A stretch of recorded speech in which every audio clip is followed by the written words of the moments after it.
kabar horor.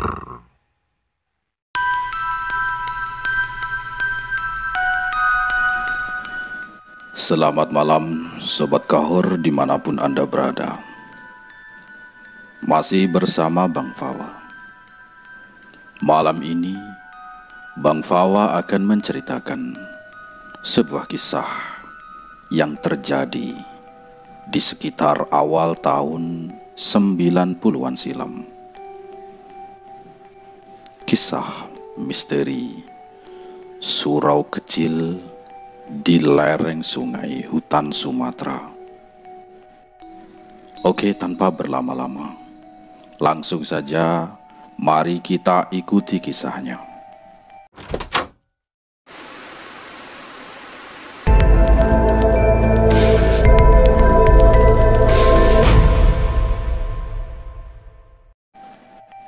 Matahari semakin terbenam di ufuknya pada senja hari itu. Perlahan namun pasti, langit yang kian menggelap menggantikan terang memasuki waktu malam. Jamaah orang sholat yang hanya sekian orang itu sudah meninggalkan surau tua tersebut setelah selesai sholat maghrib. Seorang bocah yang bernama Ismail masih betah terdiam sendiri di dekat gertak reot yang letaknya di sebelah surau. Gertak itu adalah sebuah jembatan kecil yang ada di pinggiran sungai besar. Mata Ismail sedang tertuju pada sesuatu yang ada di gertak yang telah terbengkalai di situ. Warna langit semakin meremang, tapi penglihatannya masih dapat memperhatikan cukup jelas bahwa ada seorang wanita di sana. Bocah cilik itu merasa aneh. Kenapa ada wanita di sungai? Hampir malam itu atau di waktu setelah maghrib itu. Di satu sisi ia penasaran dengan sosok wanita tersebut.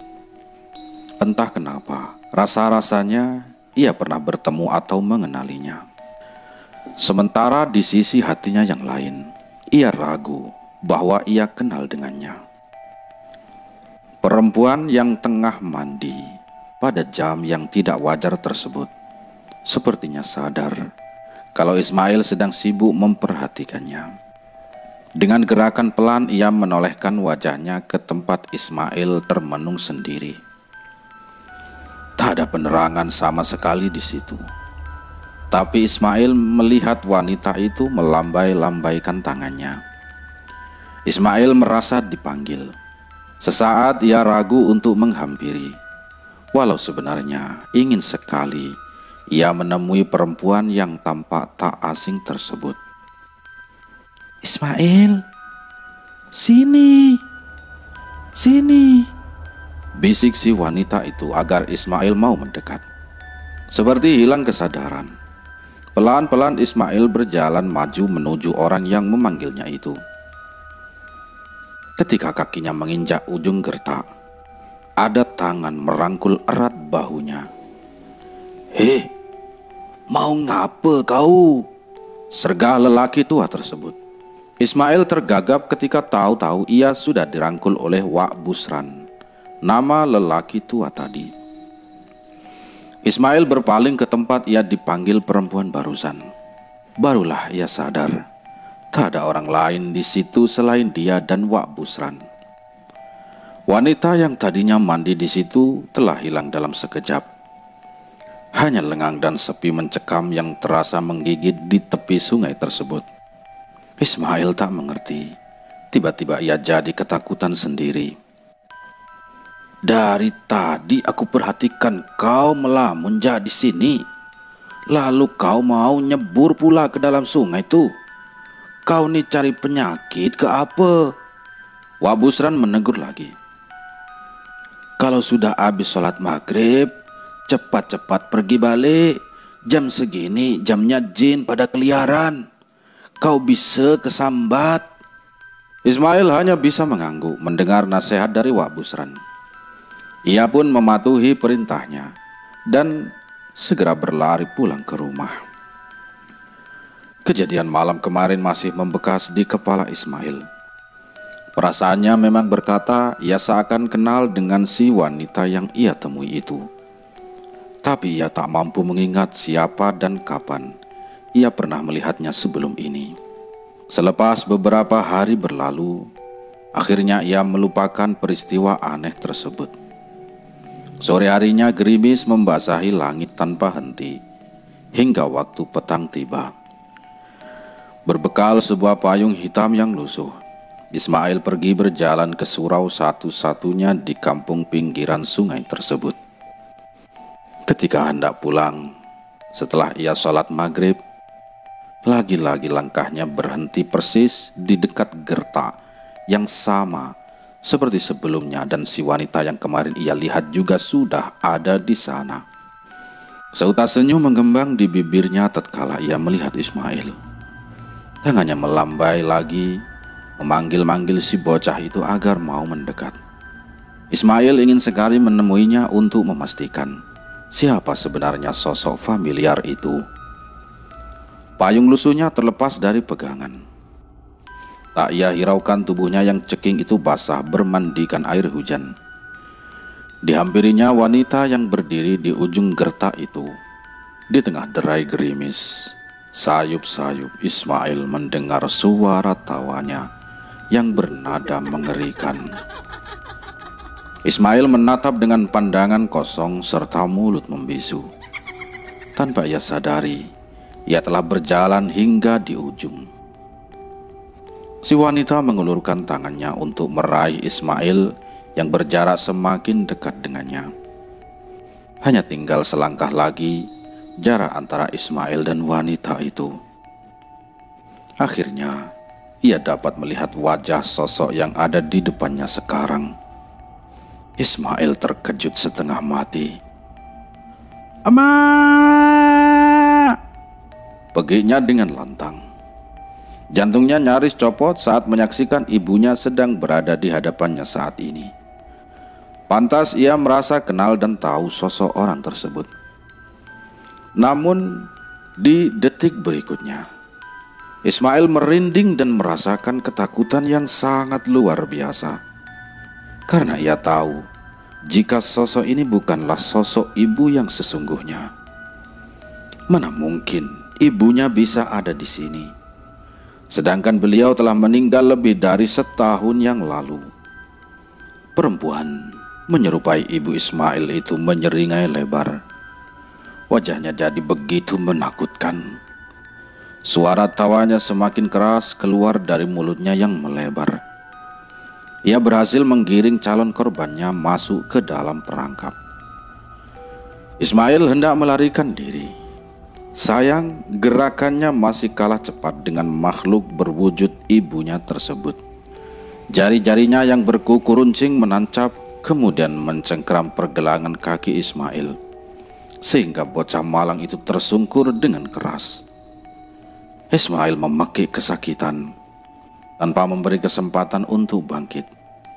Si wanita lalu menarik paksa tubuh Ismail agar segera masuk ke dalam sungai. Ismail meraung-raung keras dikuasai rasa takut. Ia sadari bahwa nyawanya berada di dalam mara bahaya. Namun sekuat apapun ia menjerit, tetap saja tak ada orang yang mendengarnya. Lokasi surau itu sepi, tanpa ada siapapun di sana. Si wanita berhasil menjatuhkan tubuh Ismail hingga ia tercebur ke dalam sungai yang gelap. Tenaganya mulai melemah. Dengan susah payah ia masih berupaya menjaga dirinya agar tidak tenggelam. Dua tangannya menggapai-gapai permukaan air. Namun, sekonyong-konyong perempuan tadi membenamkan lagi tubuh Ismail untuk masuk jauh lebih dalam lagi. Ia terkekeh kegirangan. Ismail sudah tak sanggup untuk bertahan. Bagaimanapun tenaganya kalah jauh dengan tenaga yang dimiliki wanita misterius tersebut. Tubuhnya makin melemah. Ia lemas berada lama di dalam air. Ia tak sanggup lagi menarik nafas. Pandangannya pun menggelap. Matilah aku, batin Ismail. Di saat genting itu muncul sosok lain yang dengan sekuat tenaganya mencoba mengangkat dan mengeluarkan Ismail dari dalam air. Allahu Akbar. Oke, orang tersebut yang ternyata adalah Wak Busran lagi. Kepayahan Wak Busran membopong Ismail menjauh dari gertak tempat ia tercebur tadi. Bangun nak, bangun. Bangun ya Allah, bangun. Rintih Wak Busran kepada Ismail yang tak sadarkan diri. Susah payah ia berusaha menyadarkan Ismail. Ia tak ingin sesuatu yang buruk menimpa bocah malang tersebut. Ismail pun terbatuk-batuk. Dari mulutnya menyembur air yang tadi menyumbat kerongkongannya. Dia selamat. Ismail berhasil lolos dari maut yang hampir membuatnya tewas tenggelam di sungai yang dalam. Ia menangis sekeras-kerasnya dalam pelukan Wak Busran. Wak Busran. Pak tua itu pun lega setelah berhasil menyelamatkan nyawa anak ini. Tak henti-hentinya lisannya bertasbih. Kemudian buru-buru ia mengantarkan Ismail pulang untuk segera dirawat. Di rumah, sambil memeluk erat ayahnya, Ismail menangis lagi. Sesekali dalam tangisnya ia berkata dengan tersendat-sendat, "Tadi ada emak, Pak, ada emak." Pak Jamal, ayah Ismail, tertegun setelah mendengar cerita Wak Busran barusan. Ia tak percaya kalau nyawa anaknya hampir melayang jika saja Wak Busran tak ada di sana. "Aku sudah curiga dari sejak anak kau ni suka melamun di situ. Perasaan aku rasanya emang udah tak nyaman. Pergi aku ke surau tu, ku tengok ada payung dekat gertak. Di sungai malah ada dia mau tenggelam anakmu." Tukas Wak Busran panjang lebar. Pak Jamal melihat pergelangan kaki anaknya tersebut. Ada ruam membiru dan luka cakaran di situ, bekas dari tarikan tangan si wanita. Tanpa Ismail mengernyit menahan sakit di kakinya.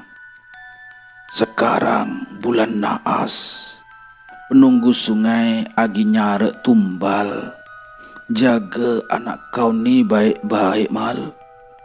Usah kasih keluar rumah kalau udah malam. Nanti anak-anak yang lain pun mau aku ingatkan." Lanjut Wak Busran dengan nada cemas. Ismail masih menangis pelan. Pada ayahnya ia mengulang lagi ucapan yang sama seperti sebelumnya. "Tadi ada emak, Pak. Dia ngajak biar ikut sama dia," isaknya pilu. Pak Jamal terenyuh. Tangannya mengusap kepala anak semata wayangnya itu. Air matanya menetes saat mengingat kembali peristiwa tragis setahun yang lalu.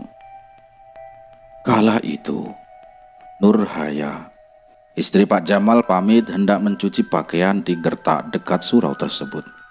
Sempat dilarang oleh Pak Jamal sebab waktu itu telah hampir waktu maghrib. Tapi entah kenapa himbauannya malah tak didengar oleh Nurhaya. Hanya itu yang Pak Jamal ingat, karena tiba-tiba saja Nurhaya hilang tanpa diketahui keberadaannya. Setelah beberapa hari dalam pencarian, warga kampung di pinggiran sungai itu dikejutkan dengan penemuan sejumlah potongan anggota tubuh manusia. Lokasi penemuannya pun tak seberapa jauh dari gertak tempat terakhir kalinya Nurhaya terlihat. Gertak yang biasanya digunakan warga sekitar untuk mandi atau apapunlah, mencuci misalnya. Saat mendengar berita tersebut, isi hati Pak Jamal jadi campur aduk tak menentu. Ia khawatir kalau potongan-potongan tubuh tersebut benar milik istrinya yang lenyap. Bersama Ismail yang saat itu berusia 7 tahun, Pak Jamal berjalan gamang menuju lokasi penemuan. Rasanya hancur begitu ia mengenali bagian tubuh istrinya telah terpotong-potong dengan sangat mengerikan. Ismail histeris begitu menyadari ibunya telah meninggal tanpa ada yang tahu penyebabnya. Warga setempat mulai berspekulasi. Mereka menduga Nur Hayat tewas karena diterkam buaya muara saat berada di gertak tersebut. Sisa-sisa bagian tubuhnya yang tak habis dimakan membuktikan bahwa ia memang diserang oleh makhluk yang buas. Walaupun sebenarnya jarang sekali ada buaya yang masuk ke perairan sungai, kecuali buaya tersebut bukan buaya yang sesungguhnya. Banyak warga yang yakin kalau buaya yang memangsa istri Pak Jamal ialah makhluk jejadian penghuni sungai. Mereka pun percaya waktu tersebut bertepatan dengan waktunya makhluk itu untuk mencari makan. Sialnya, Nur Hayat terpaksa harus menemui ajal dengan menjadi santapannya. Semenjak peristiwa tersebut, gertak di dekat surau kecil tersebut tak pernah lagi digunakan oleh warga. Mereka terlalu takut jika kejadian yang sama akan terulang lagi pada mereka. Sampai akhirnya gertak kayu itu semakin bobrok dan nyaris rubuh, namun menyisakan kesan angker bagi siapa saja yang mendekatinya. Sinar bulan menghiasi cerahnya langit pada malam hari itu. Wak Busran menutup pintu surau rapat-rapat setelah jamaah keluar seusai sholat Isya. Ia menghela nafasnya yang terasa berat. Jumlah orang yang sholat berjamaah semakin berkurang setelah insiden yang membuat Ismail hampir tenggelam. Warga sekitar situ ketakutan jika sosok tersebut malah berbalik mengincar mereka. Daerah ini memang terkenal angker. Dibangunnya surau kecil tersebut pun bukan tanpa alasan. Wak Busran ingat betul kalau surau tua yang telah ada sedari ia kecil itu memang didirikan untuk mengurangi eksistensi banyaknya makhluk gaib yang menunggu daerah tersebut. Dulunya, warga menginginkan dengan adanya kegiatan agama di lokasi itu sedikit banyak akan menghilangkan kesan mistis yang ada di sana. Namun sayang, seiring berlalunya waktu, masyarakat sekitar kembali disibukkan lagi dalam kehidupan duniawinya. Mereka lebih memilih untuk memberikan sesajen sebagai sarana menolak bala dan bencana ketimbang beribadah. Akibatnya, makhluk yang mendiami wilayah tersebut merasa jumawa dan mulai berani untuk menakut-nakuti. Ini yang membuat Wak Busran sedih sekaligus cemas akan keadaan kampung tersebut. Ditatapnya surau itu dengan hati sendu. Bangunannya semakin usang. Lantainya yang hanya berupa papan telah keropos. Bahkan kayu pendas di bawahnya pun telah melapuk. Terkena ombak sungai sedikit keras saja, maka surau tersebut akan bergoyang-goyang. Wak Busran berjalan hendak pulang, namun ia menghentikan langkah kakinya. Matanya terfokus pada sesuatu yang ada di gertak di mana ia menolong Ismail beberapa waktu yang lalu. Dibantu penerangan dari cahaya bulan, ia dapat menyaksikan dengan jelas sesuatu yang besar tersebut, seakan-akan sedang menantikan kehadirannya. Seekor buaya berukuran tak lazim tengah menatapnya tajam. Pandangannya terlihat menakutkan. Makhluk tersebut memiliki tubuh panjang dengan kulit keseluruhan berwarna putih, disertai moncong dan rahang kuat yang siap untuk mengoyak mangsanya. Astagfirullah, desis Wak Busran. Ia tak bergeming menyaksikan penampakan hewan ganjil di depannya tersebut. Keringat dinginnya mulai mengalir, kuduknya merinding hebat. Ia teringat cerita warga yang mendiami wilayah sungai dahulu mengaku pernah melihat kemunculan seekor buaya putih di perairan tersebut. Namun, ia yakin buaya yang dimaksud merupakan jelmaan dari makhluk gaib penunggu sungai ini. Sosok yang sebenarnya jahat dan kejam, serta tak segan meminta nyawa manusia sebagai tumbal. Sekarang Wak Busran melihat makhluk tersebut dengan mata kepalanya sendiri.